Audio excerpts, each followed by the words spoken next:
సామ్రాజ్య మహారాజు శ్రీకృష్ణ దేవరాయల 555వ జయంతి వేడుకలు వైఎస్ఆర్ కడప జిల్లా బద్వేలులో ఘనంగా నిర్వహించబడ్డాయి. బలిజ సేవ సంఘం ఆధ్వర్యంలో జరిగిన ఈ కార్యక్రమంలో నాయకులు, అభిమానులు పాల్గొని ఘన నివాళులు అర్పించారు. నెల్లూరు రోడ్డులోని శ్రీకృష్ణ దేవరాయల విగ్రహానికి పూలమాలలు వేసి ఘన నివాళులు అర్పించారు. ఆయన పాలనలో చేసిన సేవలను స్మరించుకుంటూ కొనియాడారు. రాబోయే కాలంలో శ్రీకృష్ణ దేవరాయల భారీ విగ్రహాన్ని ఏర్పాటు చేయనున్నట్లు నిర్వాహకులు తెలిపారు.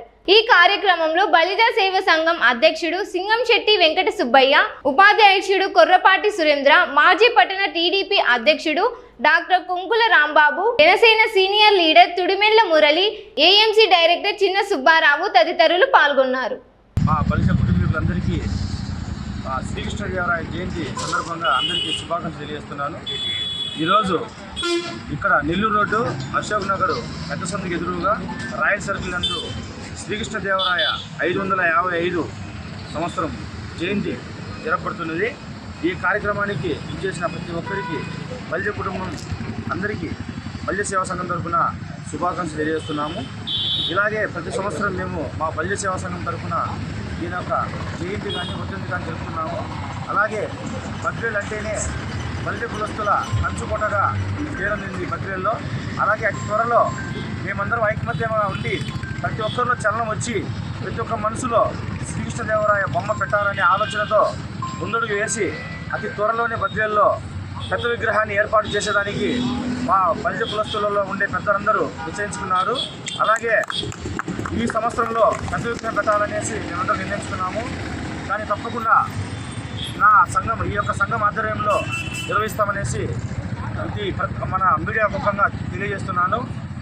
ఈ యొక్క జయంతిని ప్రతి కుటుంబంలో ప్రతి ఒక్కరూ ఆహ్లాదకరంగా జరుపుకోవాలని, అలాగే మన బలిజ కులస్తుల ప్రతి ఇంట్లోనూ మన శ్రీకృష్ణదేవరాయలు గారి పటము కంపల్సరీగా ఉండాలనేసి ప్రతి ఒక్కరిని కోరుతున్నాను.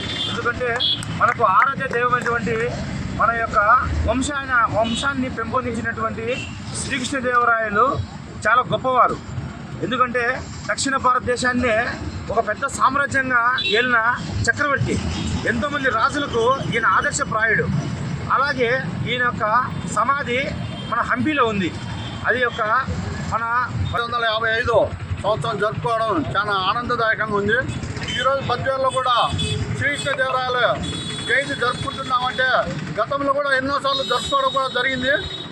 ఈ మధ్య కాలంలోనే ఒక శ్రీకృష్ణదేవరాయల విగ్రహంగా ఏర్పాటు చేయించి ఇంకా పెద్దదిగా పెట్టాలని ఒక అభిప్రాయంలో కూడా ఉన్నాము. అతి త్వరలోనే మరీ పెద్దగా పెట్టి శ్రీకృష్ణదేవరాయలకు బద్వేల్లో ఒక ఇదిగా ఏర్పాటు చేసుకోవాలని ప్రతి ఒక్కరము ఆశాభావం కూడా వ్యక్తం చేస్తున్నాము. అదే రూపంలో శ్రీకృష్ణదేవరాయ గారు రాజుగా ఉండి ఈరోజు దేవునిగా భావిస్తున్నామంటే అప్పట్లోనే రాజులకు అందరికీ ఒక ప్రత్యేకతగా శ్రీకృష్ణదేవరాయలు గారు అంటే ఒక దేవుని మాదిరి భావిస్తున్నామంటే అప్పుడు ఆయన పరిపాలన ఎంత బాగుండేదో ప్రతి ఒక్కరు ఆలోచించండి. అదే రూపంలో ఇప్పుడు మన నారా చంద్రబాబు నాయుడు గారు కూడా అదే రూపంలో బ్రహ్మాండంగా రాష్ట్రాన్ని డెవలప్మెంట్ చేస్తూ ఒక ఊపు తాగలిగినారు అంటే అప్పుడంటే మనం చూడలేదు. ఇప్పుడు చంద్రబాబు నాయుడు గారి గవర్నమెంట్లో మంచి ఏ విధంగా ఉంటుంది, చెడ్డ ఏ విధంగా ఉంటుంది, రాష్ట్రం ఏ విధంగా డెవలప్మెంట్ జరుగుతుంది అని ప్రతి ఒక్కరం చూస్తున్నాము. ఇదే రూపంలో ఇంకా బాగా డెవలప్ అవుతుంది. రాబోయే కాలంలో 2 ఏళ్ళు కూడా కాకముందే రాష్ట్రం ఇంత విషయాలు అందుబాటులో బాగా ప్రతి ఒక్కరికి అందుబాటులో ఉండి బాగా జరుగుతున్నాయంటే శ్రీ కృష్ణదేవరాయలు వారి జయంతి సందర్భముగా మన బద్వేలు పట్టణంలోనే కాకుండా ఆంధ్రప్రదేశ్లో ప్రతి ఒక్క ఊళ్ళో ఇటువంటి కార్యక్రమాలు జరగడం చాలా సంతోషంగా ఉంది.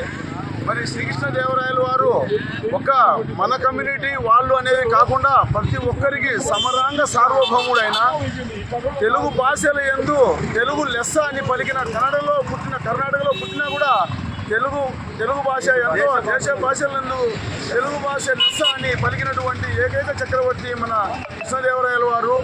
ఆ పరంపరలో ఇప్పుడు కూడా తెలుగును మన తెలుగుదేశం అంతటా కూడా వ్యాపింపజేసినారు. మరి ఫిబ్రవరి 16 తారీఖున మరి హరిప్రసాద్ గారు కూడా మా జిల్లా అధ్యక్షుల వారు కూడా ఇప్పుడు ఈ గవర్నమెంట్కు చంద్రబాబు నాయుడు గారు కూడా చెప్పినారు. మరి 16 తారీఖున జాతీయ దినంగా ప్రకటించి ఆయన పుట్టినరోజును చాలా సంతోషకరంగా జరిగే విధంగా మాకు తెలుగుదేశం నాయకులు కూడా వారి సూచనల మేరకు చేస్తామని చెప్పారు. వాళ్ళందరికీ నా శుభాకాంక్షలు తెలియజేస్తున్నాను.